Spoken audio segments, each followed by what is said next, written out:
Hi guys, Mrs. Larson here. I'm going to demonstrate to you how to set up a still life at home and photograph it. Give you some tips.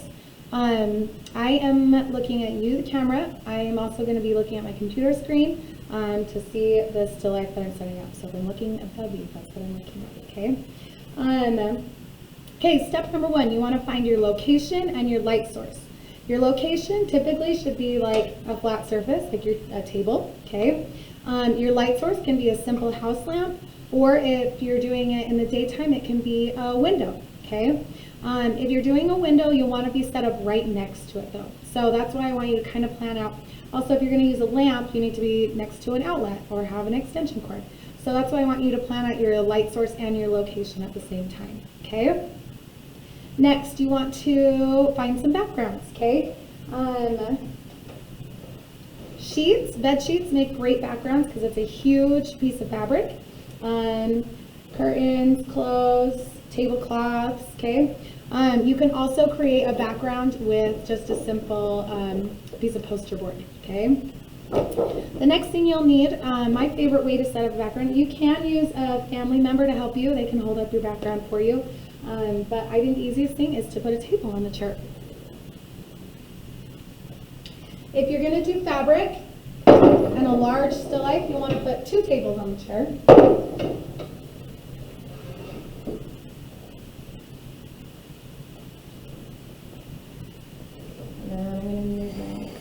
And then you drape your fabric over the seat of the chair. And then have it draped down onto the table. Backdrop, hey! If it's not staying, you can put something heavy on top, like some books, to hold it up there, okay? Also, poster board method. What you want the poster board to do is you don't want to fold it or crease it, you just want to give it a nice curve in the background. It can be gray, it can be black, it can be white. And then you tape it. I'm trying to decide where I want it for you guys. I'll put it right here. And then just get some masking tape and tape it to your chair. And then if it's not staying on the table, you can also tape it to the table. Okay, and then I have a nice white neutral background. It may not be the most interesting background, but if you're doing something where you really want to just focus on your objects, then a white background is really nice. If you just really want to focus on your objects standing out, white's fine, okay? I use white backgrounds, and then, so like my flamingo tape dispenser, I really want that to stand out, so I'm going to do a white background, okay?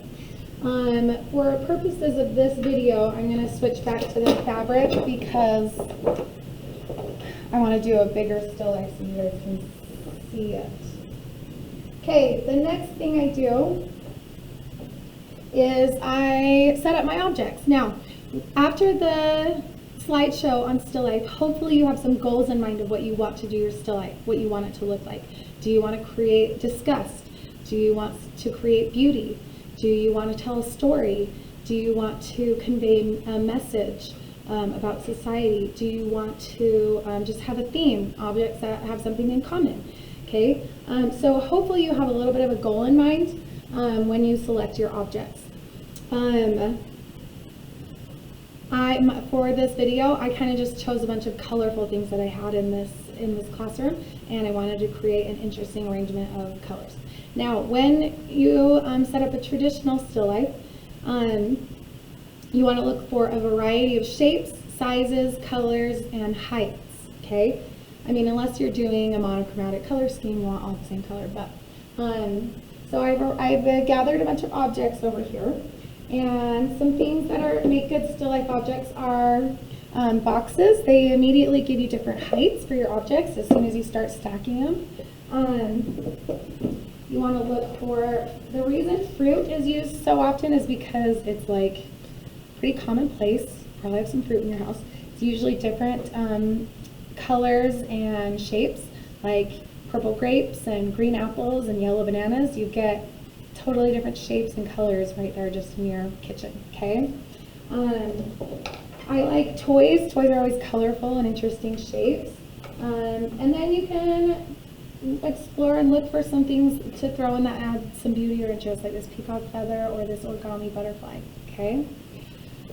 Then, arranging. I'm gonna arrange my largest items first in the back, okay? My tallest or largest. So I'm gonna start with that jar and this box, okay? And boxes are typically better at an angle so that the corner is facing you. You don't want it just straight on. That's like kind of a boring shape to look at, okay? So I'm gonna use the corner. And then put the box there. And then I like to just arrange and look for different color combinations. I like the yellow lemon against that purple box, okay? Cosmetics are great. This green, whatever it's called, nail polish. Okay, turns out I'm having an interesting cluster here. This jar isn't doing much for me. Because I have a dark background, and this is a clear bottle, the blue is shining through that like putrid green, and I'm not loving the result here. So you're analyzing as you go, as you set up. You're not gonna just set it up and it'll be good.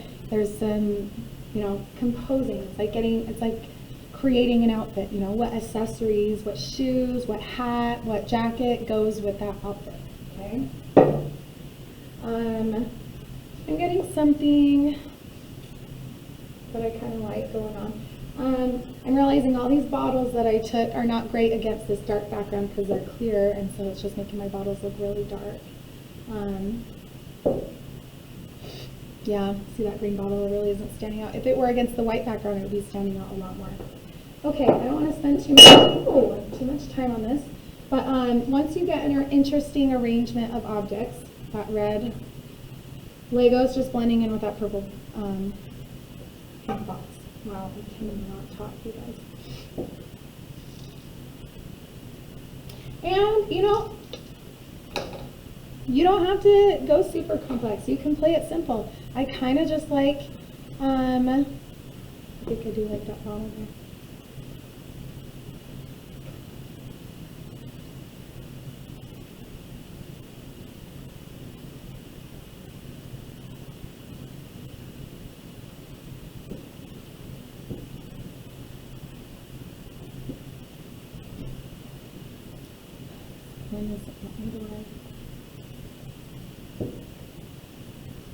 Okay, that's not working.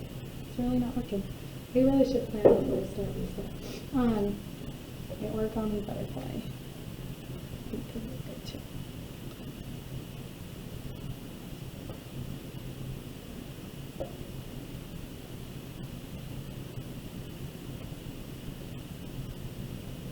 Okay. So once you have an interesting arrangement, now let's talk about lighting. So I have my lamp over here. I'm going to come on over here. And I'm trying to still stay in my video. Okay. When your light source is really close, you're going to have really, really bright highlights. In fact, it can be too close. It can get totally washed out. Okay. So you don't want that to happen. You want a good distance. And so you might need a lighting assistant for this. Hopefully maybe a family member will help you out, okay? Clearly that's my still life without any light source on it. So experiment with the distance your light source is away from it and the angle, okay? Do you want your light source from straight up above, okay? Do you want it close? Do you want it far away? Do you want it at an angle? Do you want it down low? Okay, you don't want it in your photograph, so you want it far enough away that it's not going to be in your photograph, okay? But experiment with different lighting. Now, since I'm in my classroom, I have a lot of outdoor lighting.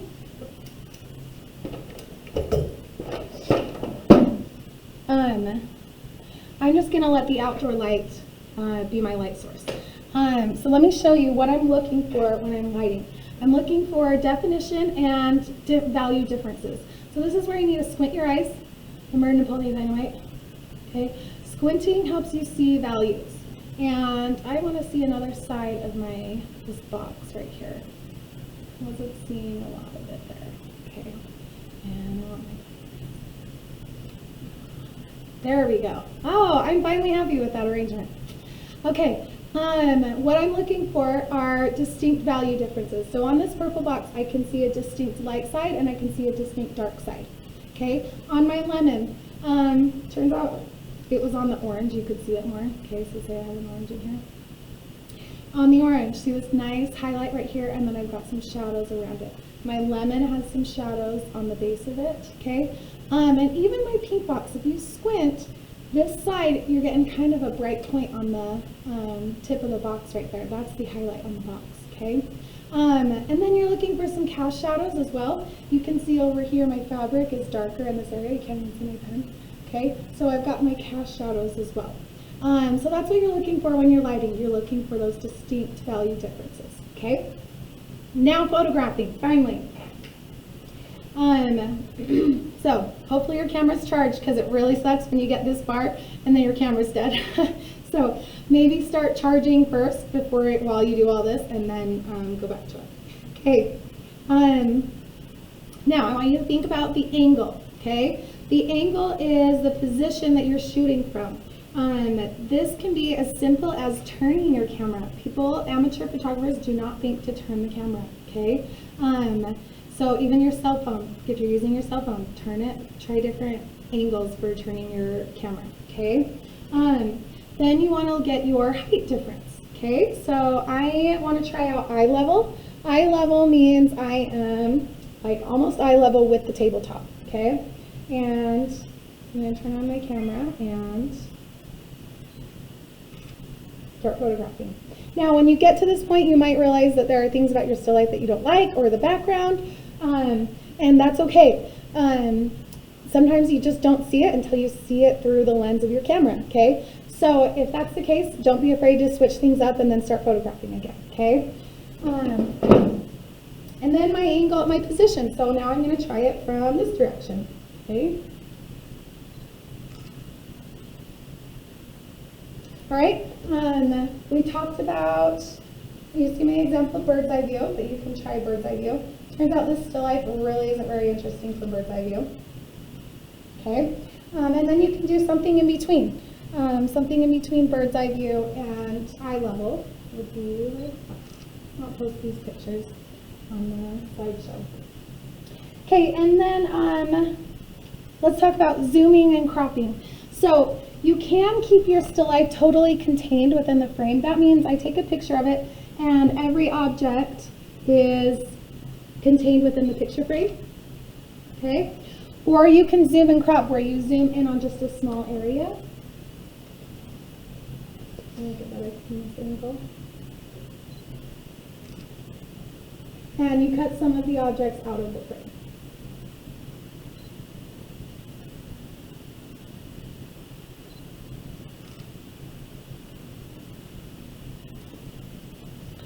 Okay, so your assignment is to submit 5 different photographs.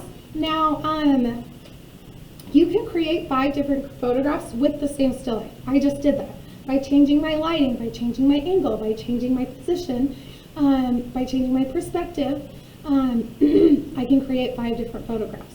Or you can create 5 different still lifes. It's probably going to be a mix of both. I want a lot of experimenting here. You're not going to get your best still life if you just set one up, take a few pictures, and call it done, okay? You're going to get a better still life if you experiment with different objects, different backgrounds, different lighting, different angles. You only have to submit 5 photos, but I want to see your 5 best photos, not the only 5 photos you took, okay? I want your 5 best photos. You should probably take like, 50 photos, really, to be honest. So that is your assignment. Have fun with it, and let me know if you have any questions. Okay.